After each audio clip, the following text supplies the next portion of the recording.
और इसी बीच बीजेपी नेता प्रवीण की हत्या को लेकर दक्षिण कन्नड़ में तनाव जारी है। बीजेपी कार्यकर्ता बेहद गुस्से में हैं। हत्या का शक पीएफआई के टेरर मॉड्यूल पर है। केंद्रीय मंत्री शोभा करांचाले ने अमित शाह को लेटर लिखकर इस पूरे मामले की जांच एनआईए से कराने की मांग की है। वहीं इंडिया टीवी पर प्रवीण की पत्नी ने मांग की है कि हत्यारों को फांसी की सजा मिलनी चाहिए। प्रवीण का कत्ल करने वालों पर ऐसी कार्रवाई होनी चाहिए कि हिंदू सिर उठाकर चल सकें। प्रवीण के हत्यारों को पकड़ने के लिए पुलिस लगातार इधर उधर दबिश दे रही है। दक्षिण कन्नड़ के बेल्लारे में जिस जगह प्रवीण की निर्मम हत्या हुई उसके आसपास लगे तमाम सीसीटीवी फुटेज की बारीकी से पड़ताल भी जारी है। तो आपको बता दें कि 26 जुलाई की रात बेल्लारी में जिस जगह प्रवीण की हत्या हुई ये वहां की तस्वीरें हैं। हमलावरों ने प्रवीण पर पहला वार उस वक्त किया जब वो रात करीब 9 बजे अपनी दुकान में ताला लगा रहे थे। बाइक पर बैठकर आए 3 बदमाशों ने पीछे से प्रवीण पर धावा बोला। हमलावरों ने प्रवीण पर तलवार से अटैक कर दिया। हमला इतना ज्यादा घातक था कि प्रवीण की गर्दन और ब्रेन को जो जोड़ने वाली नस है वो कट गई। अटैक में प्रवीण के स्पाइनल कॉर्ड भी डैमेज हुई है। पहले अटैक के बाद प्रवीण जान बचाकर भागे, लेकिन 15 मीटर की दूरी पर उन पर फिर से हमला किया गया। इस बार प्रवीण को किसी भी तरीके से संभलने का मौका नहीं मिला और प्रवीण पर जब जान बचाकर भागने की प्रवीण ने कोशिश की तो क्राइम सीन पर उनकी चप्पल भी छूट गई थी। ये उसी की तस्वीर है इस वक्त जो आप तस्वीरों में देख भी रहे हैं। ये चप्पल अभी भी उसी जगह पर पड़ी हुई है जहां पर प्रवीण का कत्ल किया गया। पुलिस ने पूरे एरिया को कॉर्डन ऑफ कर दिया है। जिस जगह प्रवीण की हत्या हुई वहां से इंडिया टीवी संवाददाता टी राघवन की एक्सक्लूसिव रिपोर्ट आप देखिए। भारतीय जनता युवा मोर्चा के नेता प्रवीण नेट्टार की हत्या बर्बर तरीके से कर दी गई। यह हत्या कैसे हुई ये हम आपको समझाते हैं। फिलहाल हम मौजूद हैं उस जगह पर जहां पर प्रवीण की पोल्ट्री शॉप है, अक्षया फार्म फ्रेश चिकन इस शॉप का नाम है। यहां पर वो अपनी पोल्ट्री शॉप चलाते थे। पुलिस के मुताबिक तकरीबन 8:45 से 9 बजे के बीच में जब वो अपनी दुकान को बंद कर रहे थे, वो यहाँ पर इसी दुकान पर ताला लगाने के लिए इस तरह झुके थे और उस वक्त इस तरफ से आए 3 लोग जो बाइक पर सवार होकर आए थे, उन्होंने पीछे से प्रवीण पर हमला किया। तलवार से उन पर हमला किया गया ऐसा पुलिस का कहना है। एक बहुत ज़्यादा धारदार वेपन वो था। इस हमले की वजह से यह हमला इतना घातक था कि उनकी गर्दन का जो ब्रेन को जोड़ने वाला नर्व है और जो स्पाइनल कॉर्ड है वो दोनों एक साथ कट गए। लहूलुहान प्रवीण हो गए। उसके बाद उन्होंने बचने की कोशिश की। वो इस रास्ते से भागते हुए जा रहे थे। यहाँ पर उसकी एक निशानी मौजूद है। यहाँ पर उनकी चप्पल जो है, एक चप्पल यहाँ पर पड़ी हुई है, या आप देख सकते हैं। वो यहाँ से भागने की कोशिश कर रहे थे, लेकिन एक बार फिर उनको इस जगह पर यहाँ से तकरीबन 10 से 15 मीटर की दूरी पर ये जो स्पॉट है ये मर्डर स्पॉट है। यहाँ पर उन्हें एक बार फिर उन 3 हत्यारों ने घेरा और उसके बाद फिर उन पर बर्बरता की गई। धारदार हथियारों पर उन पर हमला किया गया और इसी जगह पर प्रवीण जो है वो कोलैप्स हो गए। इस जगह को अभी पूरी तरह से कॉर्डन ऑफ कर दिया गया है। एफएसएल की टीम यहाँ पर पहुँची है। सारे क्लूज यहाँ से इकट्ठा कर लिए गए हैं, लेकिन जो हत्यारे थे उन्होंने मौका भी नहीं दिया। इतने प्रोफेशनल तरीके से उन्होंने इस मर्डर को अंजाम दिया। पुलिस का ये कहना है कि उन्हें मौका भी नहीं मिला कि वो यहाँ से बचकर निकल सकें। पहला ही वार इतना घातक था कि हॉस्पिटल जाने से पहले रास्ते में ही प्रवीण ने दम तोड़ दिया। पुलिस के पास एक बहुत बड़ा चैलेंज है, क्योंकि जो हत्यारे हैं वो इस घटना को अंजाम देने के बाद यहाँ से फरार हो गए हैं। मामले के इतने घंटे बीत जाने के बाद भी, इस वारदात के इतना समय बीत जाने के बाद भी पुलिस के पास कोई बहुत बड़ी डेफिनेटिव क्लूज नहीं है जिससे वो हत्यारों तक पहुंच पाए। हालांकि पुलिस का ये कहना है कि तमाम जो मोड हैं इन्वेस्टिगेशन के उन्हें एक्टिवेट कर दिया गया है। स्पेशल टीम्स का यहाँ पर गठन किया गया है।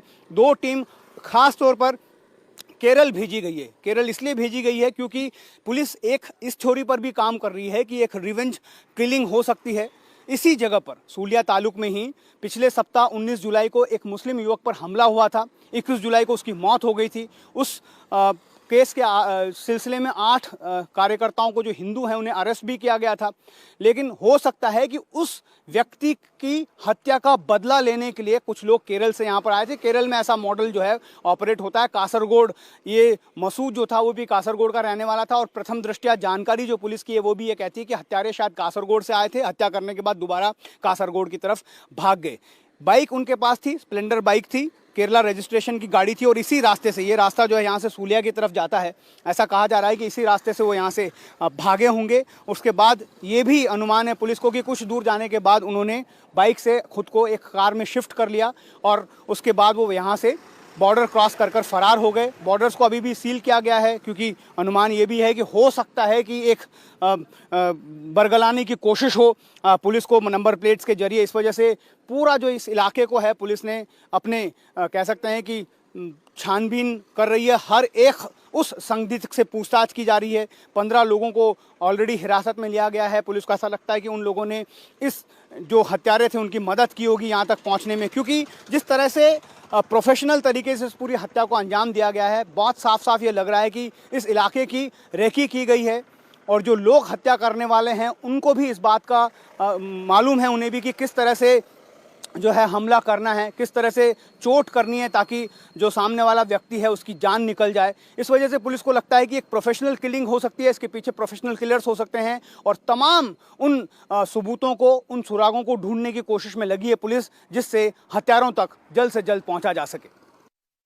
हमारे सहयोगी दक्षिण कन्नड़ से टी राघवन और अधिक अपडेट के साथ जुड़ चुके हैं। राघवन, अभी हम आपकी रिपोर्ट देख रहे थे जिसमें आपने कहा कि रेकी की गई और ये कहीं ना कहीं तय है कि ये जो हमला हुआ, ये जो हत्या की गई, ये प्री प्लान तरीके से की गई। पहले पूरी प्लानिंग प्लॉटिंग की गई और इसके बाद इस हत्याकांड को अंजाम दिया गया। अब जिन 2 आरोपियों की गिरफ्तारी हुई है, क्या कोई अपडेट उनसे निकलकर सामने आया है? हत्या के पीछे की वजह क्या है? हत्या क्यों की गई?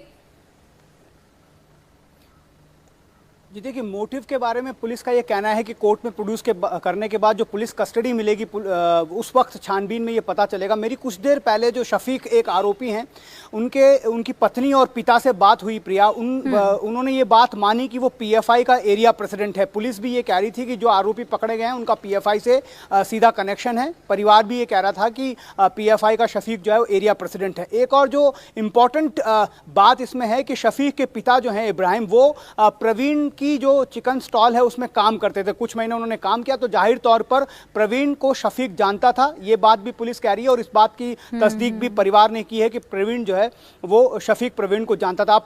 परिवार का हालांकि ये कहना है कि जिस दिन ये मर्डर हुआ उस दिन वो घर पर था।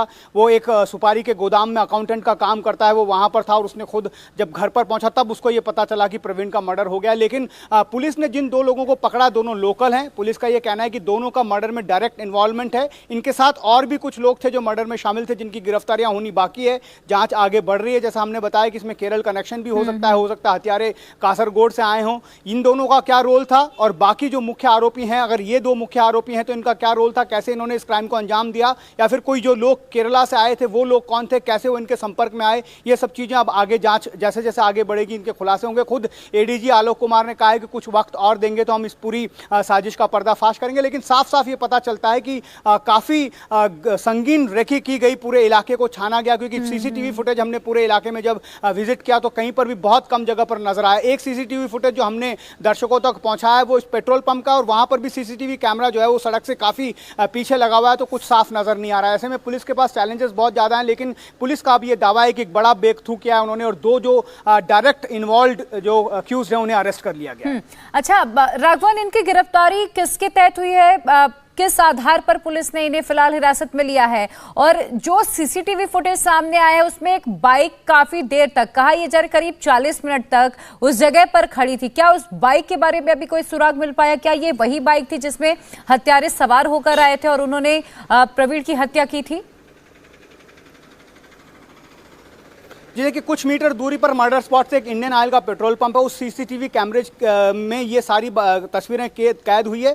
पुलिस का ये कहना है कि वो बाइक 8:01 से लेकर 8:40 तक वहां पर खड़ी थी। सुनसान इलाका है, जल्दी लोग, रूरल एरिया है, काफ़ी जल्दी दुकानें बंद हो जाती है। 8 बजे के बाद इलाका पूरा सुनसान हो जाता है। ऐसे में पुलिस को शक है कि वो बाइक वहां पर 40 मिनट तक क्या कर रही थी। इसीलिए पुलिस को अनुमान है कि जो बाइक पर सवार व्यक्ति है उसका अपराध में कहीं ना कहीं उसकी संलिप्तता है। इसी वजह से इस सीसीटीवी फुटेज को भी और खंगाला जा रहा है, उन लोगों को पहचानने की कोशिश की जा रही है। जहां तक इन 2 अक्यूज्ड की बात है जी, इंडिया टीवी हर वक्त हर जगह डाउनलोड करने के लिए सर्च करें इंडिया टीवी न्यूज।